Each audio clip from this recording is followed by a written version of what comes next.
Lesson 85 of the Workbook of A Course in Miracles.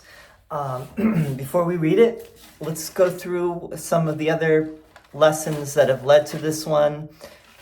We're on review 2 right now. This is part of review, the second review in the workbook. Lesson 81, the review for that day was I am the light of the world. And then forgiveness is my function as the light of the world. Lesson 82, the two lessons for that day were the light of the world brings peace to every mind through my forgiveness. And then let me not forget my function. Lesson 83 was my only function is the one God gave me. And then my happiness and my function are one. Lesson 84, love created me like itself, and love holds no grievances. And now today, lesson 85, we have my grievances hide the light of the world in me, and my salvation comes from me. So let's read this. It's pretty short. Today's review will cover these ideas.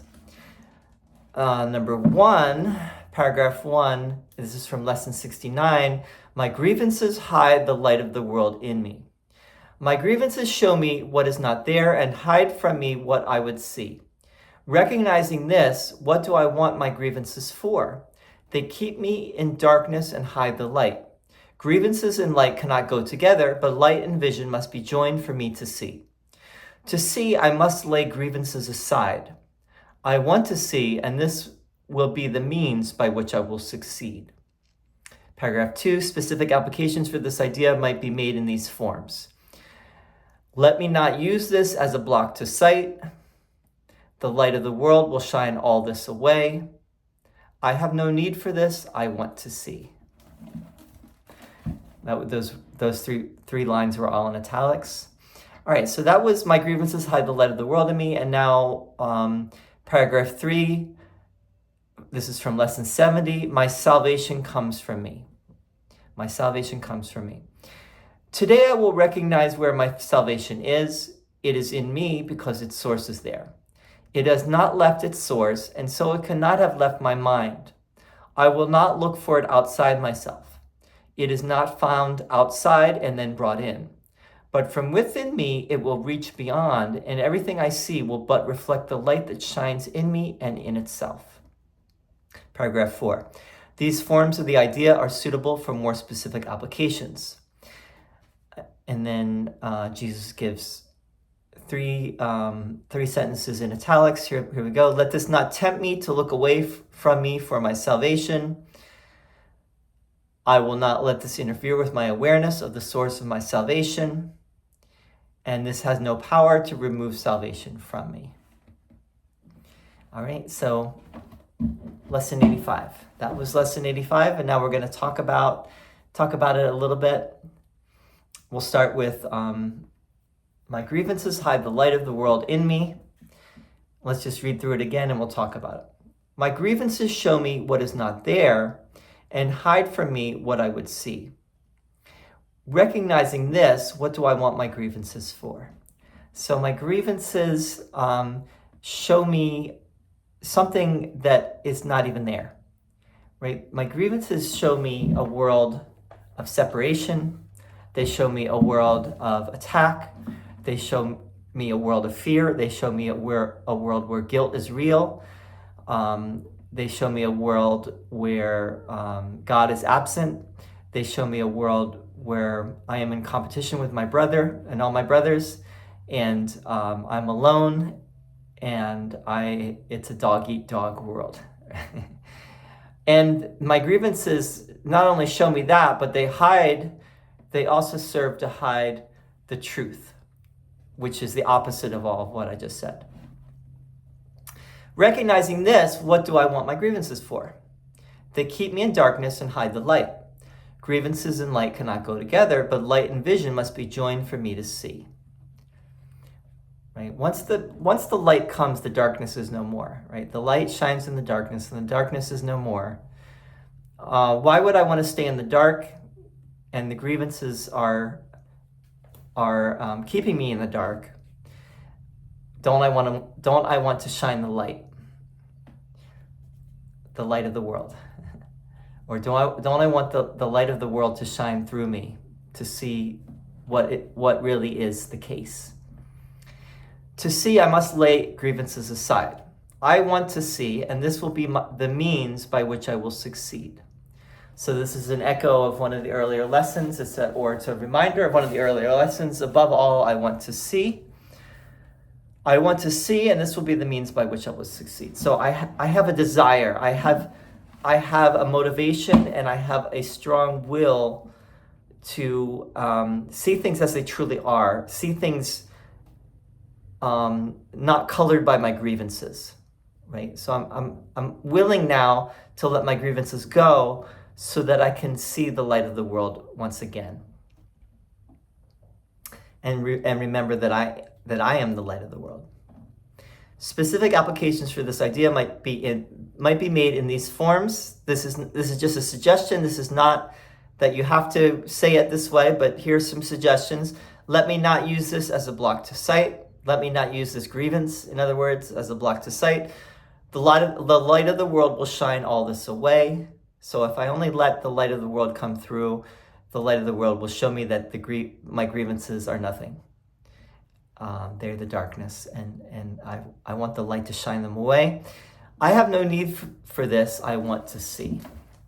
Right? This is not meaningful at all to me. I don't want to hold on to my grievances. I don't want to hold on to the pain and the suffering anymore. I do want to see. I want to be at peace. I want to feel the joy of being, true happiness. And so I am ready to let my grievances go. So that was a review of Lesson 69. My grievances hide the light of the world in me. All right, next one, Lesson 70. My salvation comes from me. And then Jesus says, today I will recognize where my salvation is. It is in me because its source is there. It has not left its source, and so it cannot have left my mind. Right, so source is with a capital S. Source is like saying self with a capital S, or God, or even love. So my salvation is where my source is. My source is in me. It's not outside of me. Or you could say God is in me, or love is in me. Love is what I am. It has not left its source, and so cannot have left my mind. Right? So ideas leave not their source. This is one of the classic, not classic, let's not say classic, but this is one of the great ideas that A Course in Miracles, that Jesus keeps repeating in A Course in Miracles, which is that ideas leave not their source. Right? Ideas leave not their source. So God is in my mind. God has never left my mind. Even though I may have pushed God out and denied God in my mind, and I've become unconscious in that regard, and maybe you could say compartmentalized God in my mind, or you could say what the Course says is dissociated. I dissociated God in my mind. But God has not left my mind. God is still there. So today I will recognize where my salvation is. It is in me because its source is there. It has not left its source, and so it cannot have left my mind. You could also say the source is the Holy Spirit, which Jesus calls the voice for God, or the voice of God. So my salvation has not left its source, and so could not have left my mind. I will not look for it outside myself. Salvation is not outside of my mind. It is not found outside and then brought in, but from within me it will reach beyond, and everything I see will but reflect the light that shines in me and in itself. So I can't find salvation outside of myself, but I can find it in my mind. And when I do find it in my mind, that light of salvation, the light of the world, will shine on all things, and it will bring the light to all things, and it will show me a world beyond my grievances, right? It will show me a world that is saved, in other words. But but from within me it will reach beyond, and everything I see will but reflect the light that shines in me and in itself. These forms of the idea are suitable for more specific applications. Right, so Jesus again is suggesting specific applications of the idea, which is my salvation comes from me. So here are some specific applications. Let this not tempt me to look away from me for my salvation. Let this not tempt me to look outside of my own mind, outside of myself for salvation. Next one, I will not let this interfere with my awareness of the source of my salvation. Right, so I'm not gonna deny the Holy Spirit or God anymore. I'm open to re-experiencing the truth of that. And so I'm not gonna keep dissociating that in my mind, but I'm gonna allow that to come through.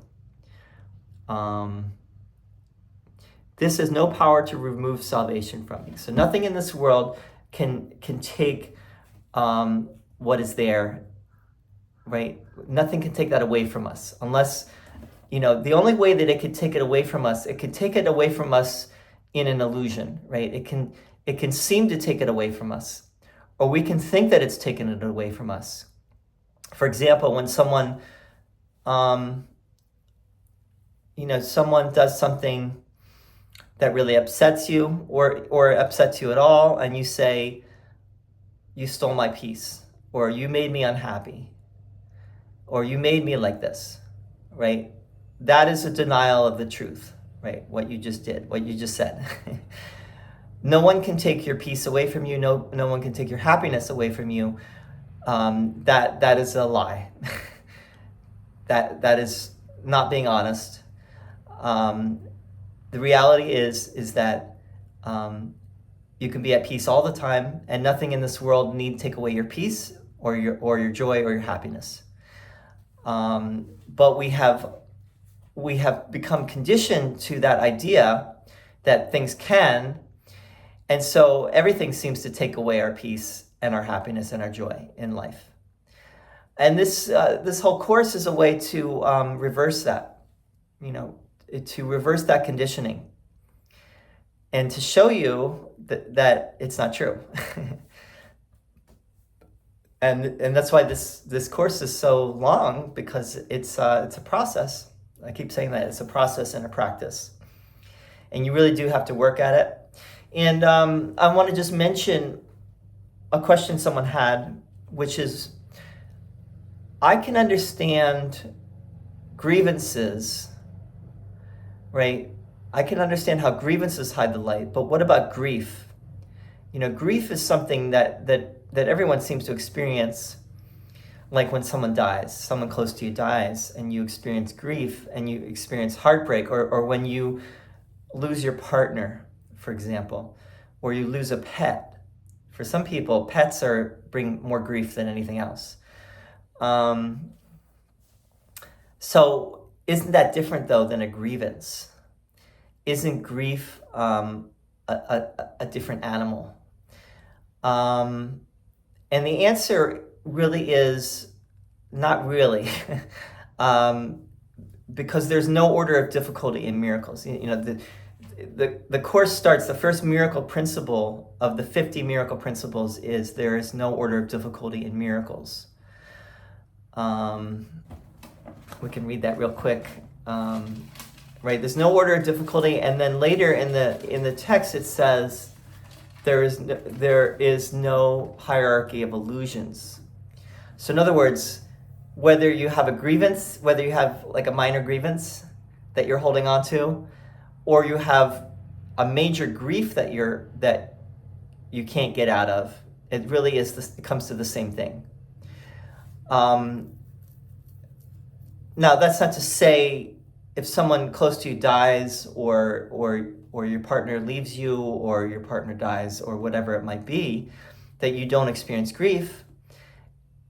I would say, there's a healthy amount of grief, that is a certain amount of grief that is reasonable. Some people get caught in their grief, though, and they just like with their grievances, and they can't shake it.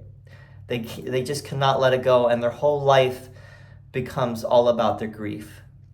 And that, I think, might be unhealthy, and that might be where, you might need to look at that. But so there's no order of difficulty in miracles. One is not harder or bigger than another, right? One is not, quote, harder or, quote, bigger than another. They are all the same. All expressions of love are maximal. So this, together with there is no hierarchy of illusions, means anything loving, any expression of love is a miracle, whether it's a big expression or a small expression. And the same thing with illusions, right? One illusion is not bigger than another illusion. Really, they're all the same. They're all part of the same illusory thought system. So if I feel like a major heartbreak, which is obviously different than a grievance, although a grievance can also be a major thing. A grievance can be like something where you're so upset about something, about someone, that you just cannot let it go, and you're just constantly thinking about it. Ultimately, there's no real difference. On the surface there is, right? On the level of form, there's a difference. But ultimately, it comes down to the same thing, which is, this is taking away my peace of mind. This has upset my mind and is not allowing me to see things as they truly are. For example, death. We all know that death is inevitable. We all know that every, in this world, people come and go, and animals as well, right? And all living beings they go through a cycle.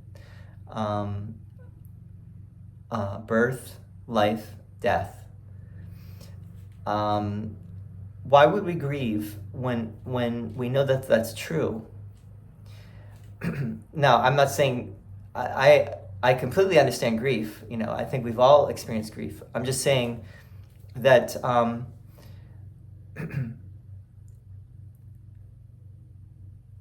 many times what I think happens is our minds get disturbed, and then we have a difficult time being rational and reasonable. And we all know that, like when we get upset about something, we might not notice it with ourselves, but when someone else gets upset at us, for example, we can see how they're not being reasonable anymore, and they will twist things, and they will take things out of context and bend and shape things to suit whatever they're angry about, and they'll make it look a lot worse and make us look a lot worse than we really are. And that tends to be what grief and grievances do as well. There's a lot more we could say about this, but I'm going to leave it at that, and I hope that was helpful a little bit. I'm going to do another video today where I do about 20 minutes of a crash course in miracles. This has been done before, but I'm going to do my own version. Crash course in miracles, which is, I think, most of the information a beginning student of A Course in Miracles might want to know that might help you to get really started with A Course in Miracles. All right, so if you're looking for that, the next video I think is really going to be good in that regard. Okay, thanks for listening. Please feel free to comment. Please feel free to ask a question, comment, like and subscribe if you do like it and you feel like subscribing. Thank you for doing that, and we'll see you soon. Thank you.